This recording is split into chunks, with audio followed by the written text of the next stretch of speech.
I'm Jeff Young. I'm with Shoe Tree Brewing, and today we're going to 40 Mile Malt in Fallon, Nevada to check out their malting facility.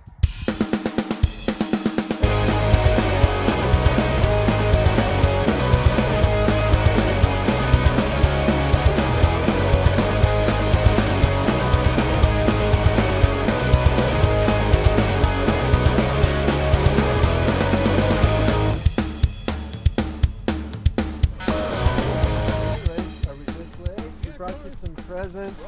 I'm Jeff. This is my brother Paul. This is Ryan, and this is Robert. And this is Andy. And he's just going to take some videos, some pictures and stuff while we're doing it for social media. Yeah, cool. Semi-ready, right in the middle of a major disaster here, so get the reality check. Carly, nice to meet you. Nice to meet you. We brought presents. Oh, you guys are awesome. Oh, come on in. Alright. And you guys grow everything here? We do. And how's that work? So, you said like you'll do corn later in the year and you'll do like barley earlier. Are you rotating, or is it like that's your barley field and that's your wheat field? And No, the rotation is critical. It is. And typically, like I'd say 95% plus of all the barley grown. Mm-hmm. It's, Canada, Colorado, Idaho, whatever. Most of that is dry land farm, even places where they have rain. Or, So they don't need sprinkler systems and right. Some do. Right. Or supplementally or something. Yeah. But out here, we ain't getting a lot of rain. No, So. I found that the reason it works is because of the Newlands project, which most people are familiar with it when you live in Nevada and you farm. Right. It's critical. The Newlands was the first successful reclamation project in the U.S. Wow. Meaning build dams, use the water for something other than just. Right. And that's where you guys get your water from? Yeah. Wow. Yeah. The project, when they did it, they built Derby Dam on the Truckee. So that diverts Truckee water through a canal over to Lake Lamont. Right. But that's a small percentage of what we use. But the biggest part of the legal battles, this is also the most litigated water in the country. Oh, really? And, there's Reno and upstream and Yeah. Pyramid Lake. And as things grow, that probably Sure, yeah, taxes it's our situation. The USA Parkway and Silver Springs and all the development that's going up there. But how that ties into what I'm doing, barley takes less water than alfalfa. Alfalfa is the primary crop in Fallon. Right. Historically, quite a bit of barley was grown when there was a market to feed mill, make pellets. But what it boils down to, competition for protein. Yeah. So they come up with genetically modified corns and wheats and barley. Right. Barley doesn't compete on that scale. Do you think as the demand grows, it might swing back in that direction, where because it uses less resources that it I'm can banking on it. Yeah. Yep. Well, let's hope so, and let's hope we're part of that. Yeah, oh yeah, absolutely. It's a I'm the pioneer, really. Take us through the process a little bit. So you grow it here, you harvest it. You So guys I do know there is a total of now 2 combines in the valley. that? Okay. So they'll come in. Yeah. They run that, and what does that machine do? It essentially mows the lawn, but then does it also separate the kernels a little bit? Yeah. Or- You want to walk and talk? Yeah. Take us where we need to go.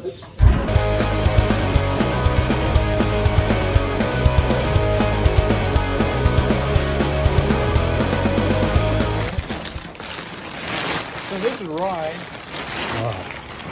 This is my favorite. And the most obvious, like I've never seen. is there's no husk on it. Yeah. It's a grain. Look at the colors on It that. almost looks like Where the lavender. Yeah, isn't that neat? Look at all the different colors on that. I love that. Let's get it in the sun, maybe. Okay. Can you see it? You think it translates? But this grain is fresh out of the combine. It gets it that clean. That's what it's like out of the combine. yeah. Okay. And then so this is barley that I grew last year. Okay. And this does have, we can see a little bit. Yeah, It really wants to hang on there, huh? and then barley has beards, Yeah.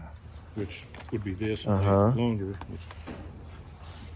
Just genetically, what's the difference? Is there more complexity to a 6-row? Or, you know, I mean, that's just what I think because it has more rows?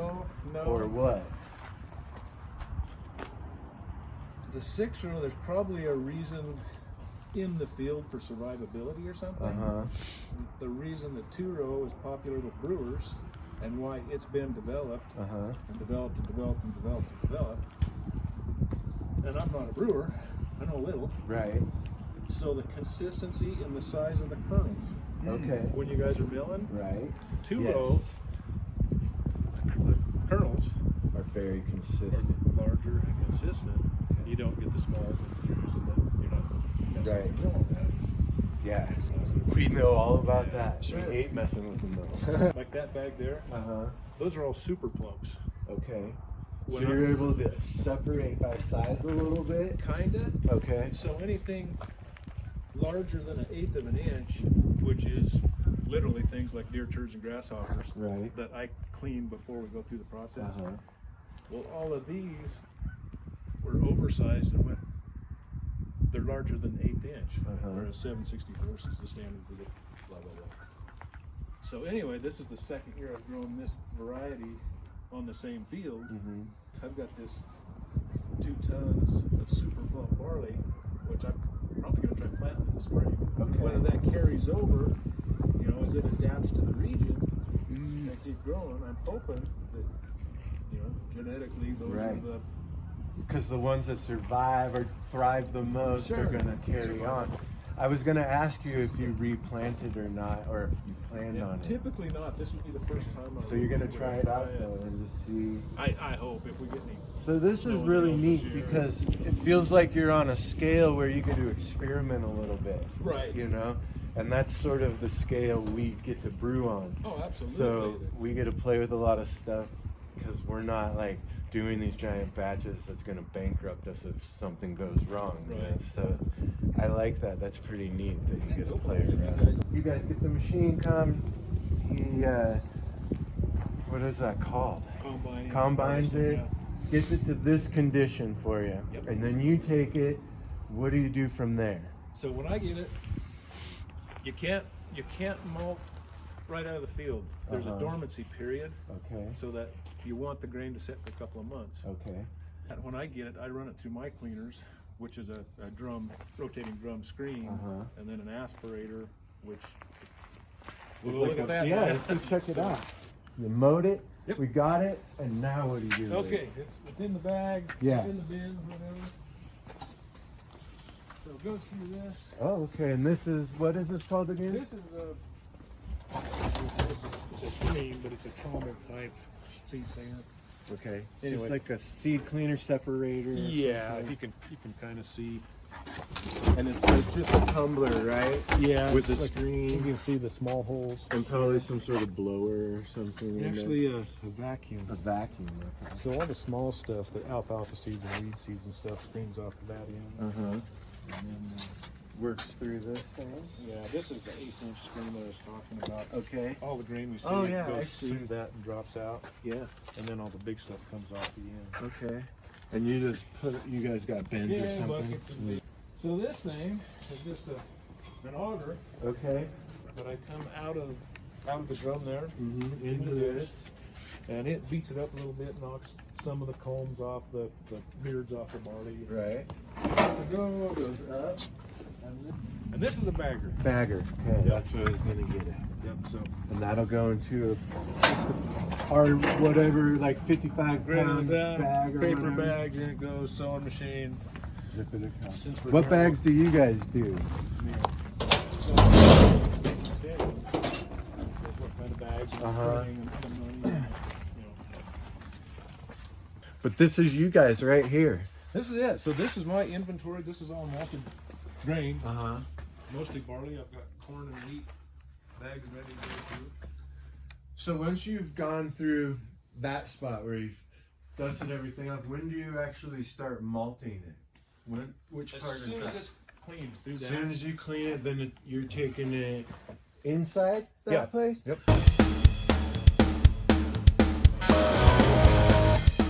So in the steep tank, which is this, and it's full of wheat that's going totally wrong. Oh no. But it's got wheat in there? It is. And wheat with the gluten, made of gluten cans with Yes. it's sticky. Yes, we know all about that. Yeah, well, it's turning into a big glue mess right now. So, yeah, I could imagine. I don't talk about it. There's a lift tube up the center of that. Uh-huh.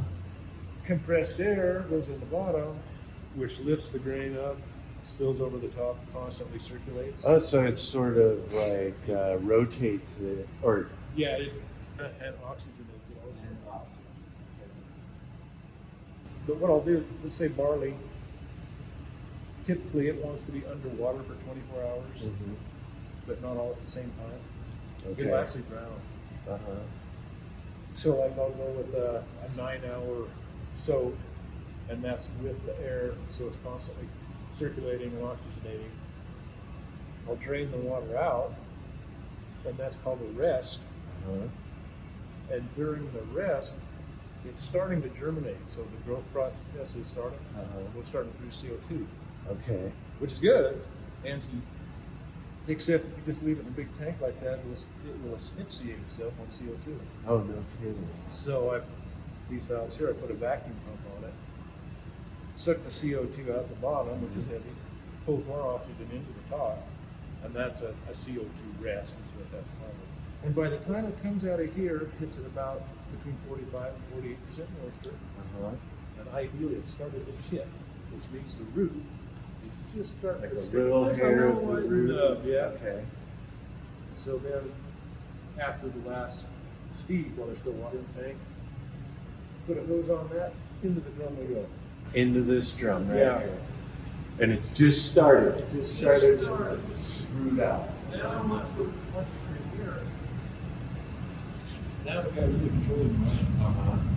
There's perfect conditions that can create enough heat to just burn itself up. So you have to be able to cool it down. And depending on ambient air temperature, you're going to use as well. Wow. But as this happens, the seed matures, and the easiest way for me to explain it is the embryo starts at one end of the seed, Uh-huh. and as the plant matures, it grows to the other end. Okay. While it's doing that, it's converting starches to sugars. Mhm. And that's a real basic explanation. Right. And there's so much going on in Yeah. skipping seed. Right. Well, as it converts those starches to fermentable sugars, which is what everybody wants. Right. But as soon as if the plant emerges, Uh-huh. it starts turning into a plant, Uh-huh. its job is to consume those sugars so it can have So enough energy to get up to that's the what soil. the sugars are being formed for, Yeah. is to feed that plant. Yeah. And you have to stop that process, I'm assuming. When that plant is almost there, you kind of got to guess the process. So your timing is gotta be Yes. just right, because too soon, not enough sugars. Too late, not enough sugars. Right. And I'm assuming it spins to just help also stir, keep Yeah. the grain. And it's not constant, like twice a day. Oh, so you just kind of need to It almost fluffs like it up. when they do the drag the thing across the That's floor. exactly what That's you're what doing. you're doing. Okay. I can control the consistency. You know, every seed that goes in comes out equal to the others. You don't Yeah. have dead spots or dry Right. spots or warm spots. Yeah. Or, And so we'll be in here, we turn it every once in a while, and are you actually getting in and checking the grains? Because you have to determine, oh, I think I'm at, absolutely. now I need to stop. And is that purely a visual thing, or do you do some sort of testing on it, or With me, it's purely visual. visual and experience? Yeah. So you're just like, You know, that looks eventually right, and you find- get an eye for it. What batch of grain you're doing is going to germinate in 5 days, or 4 days, or 6 days, or whatever. There's so much emphasis on the type of grain and all Yeah. that. The steep But tank that's and the where- kilning are far more important. It's the magic is in the kilning, and nobody ever even talks about it. This is like more understandable for us, like on it, because it's like we all started home brewing, started in a small. Yeah, This is more like. this is more understandable, like educationally. I can And put my hands on it. 10 years ago, I didn't know what malt was. So. Yeah, Same you thing. know, I'm about there with you. We've been just the similarities in temperatures of where you operate and how it produces CO2, how it heats itself up. Yeast does that same stuff, so it's really similar. And then the temperatures you're talking about are really familiar to us. So it's, to me, it's interesting to know that it's like common through a thread throughout. Historically, like when people stumbled onto beer, they accidentally got some grain to grow, and then somebody dumped Let the it pot, sit. forgot it, and started to ferment. There happened to be enough yeast in the air. You want to go for a drive? I mean, Yeah. the farm's clear across the valley, I ain't and done. I can waste another hour pretty easy for you. Yeah.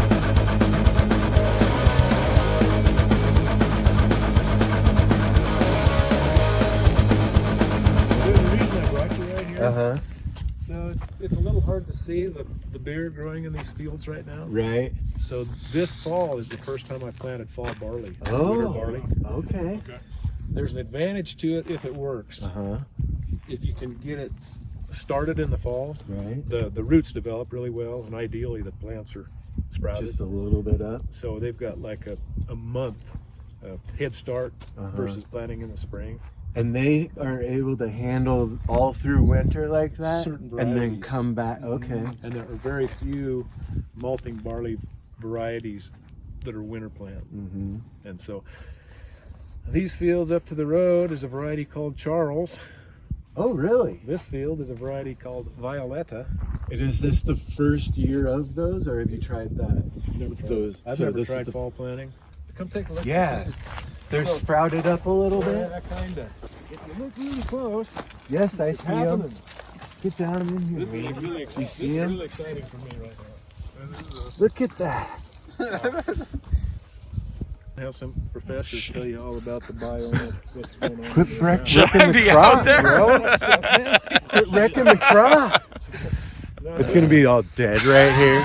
Get a picture of that. That's right. Listen, You dick. here's a bill. So this whole, just this, or this whole So there's lowered area? Everything from here to the road Wow. is the Charles variety.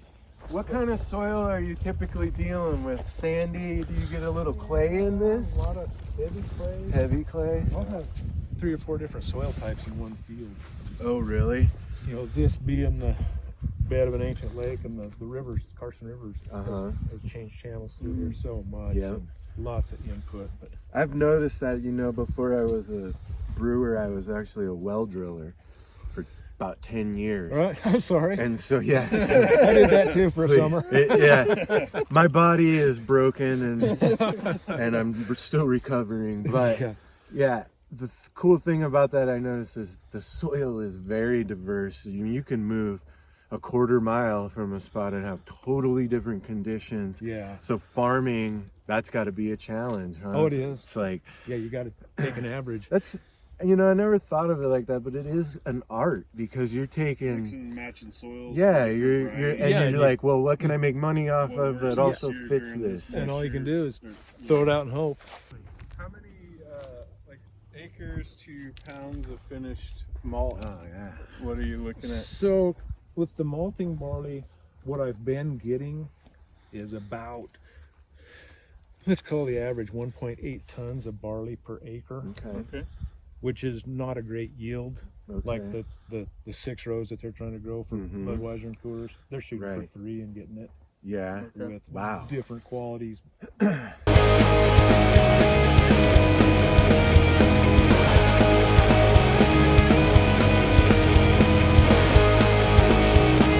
So, how's this work? Anyway, so I just got distracted. I don't see any plants coming up in my field right here, so that's different soil type, different whatever on this end Kind of of it. changes on this end. Yeah, which is Looks like a more clay, huh? yeah. This is heavier. Yeah. So there was a river channel that went down through. There was sandy down. This guy's really got to want to deliver a package. Oh wow. That's a good commercial for FedEx. Yeah, dude. Hey, He's like, I think I took a wrong turn. Yeah. I see some people down there. We got to get water on the field, right? Distribution system in ditches. So we also got to put it up. Oh, so If you leave too much, you can't just leave it on the field or it'll yeah, if it's not draining or Yeah. whatever, right? yeah, drainage is a big thing. So there's actually Wow, so these ones are deep. yeah, this is the drain, a drain, but there's actually two systems. You got delivery and drainage. Okay. And the So this is a drain, Yeah. and that's why it's deep, because it needs to be lower than that to drain. and this was all engineered in 1912 or Wow. Wow.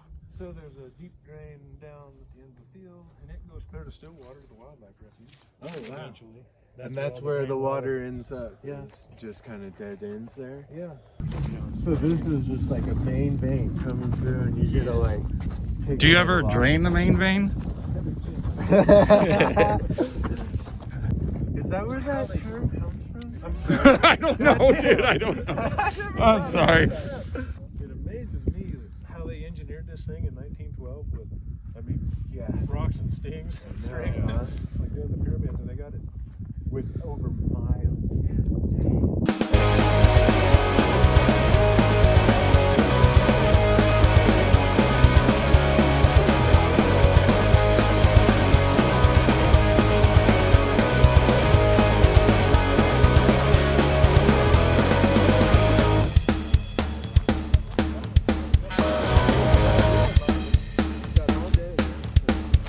We'll follow you. Paul. Giant goose over there. I made it fly. Fuck, I can't zoom in. On a Let's disc. do a little test. So Okay. this is an earpiece on. this is the 5-foot test, Okay. and I'm talking in normal tones.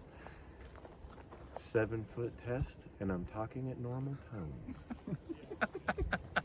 9-foot test, and I'm talking at normal tones. 11-foot test. Fuck you, Andy Harrison. Hey, one thing we forgot to ask you is why you named it 40 Mile Malt. 40 Mile Desert, 40 Nevada Mile Desert. connection. Yeah. Okay. Okay. The shop is literally at the, I mean, that's just about where the pioneers hit the river after coming across the 40 Mile Desert. No kidding. Yeah.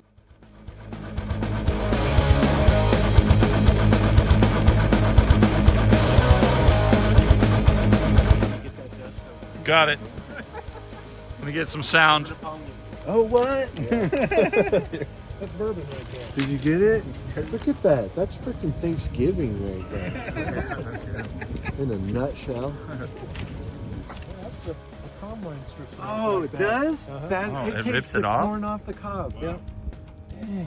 That's cool. And is it still fairly wet when it does that? Pretty when dry. you oh, okay. Yeah. So you'll wait to harvest till it's kind of dry. It's got to be real dry. This was just harvested last week. No kidding? Uh-huh. Wow. That's cool. That's the combine that's in the valley right there. That's it? Oh, we got to get some pictures Same of that. machine they did.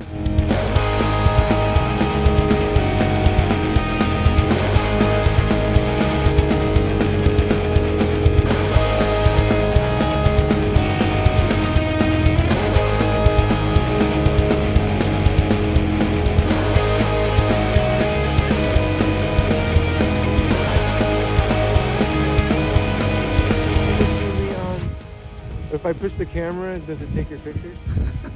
Yeah, I got you. I got you. I got you, bro. Get a picture of that. Be careful. It's a John Deere, baby. Definitely Just push the white button. Wait, let me get. I gotta get corn too. Not to be outdone.